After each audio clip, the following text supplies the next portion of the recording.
बस बजना चाहिए गाना।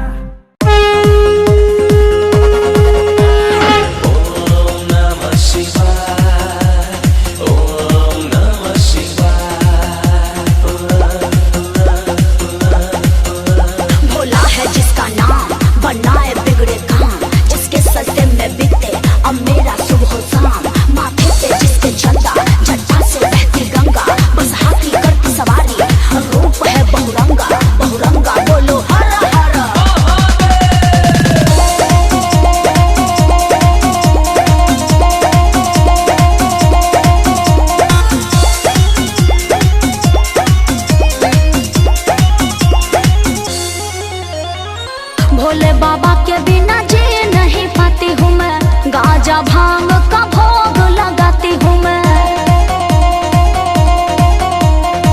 भोले बाबा के बिना जी नहीं पाती हूँ मैं, गांजा भांग का भोग लगाती हूँ मैं। समझो तो आग हूँ मैं, समझो तो पानी हूँ मैं, समझो तो आग हूँ मैं, समझो तो पानी हूँ मैं।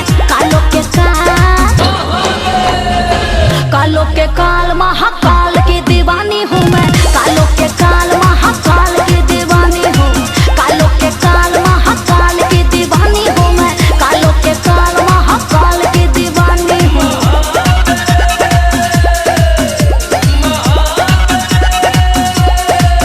तू जो भी है जटाधारी, तू शिव है फिर पुरारी, तेरे हाथों में है सृष्टि, करता सबकी रखवाली। तू कैलाशी है अविनाशी है, तू है बाबा रामेश्वर, तू है बाबा परमेश्वर, बोलो हरा हरा।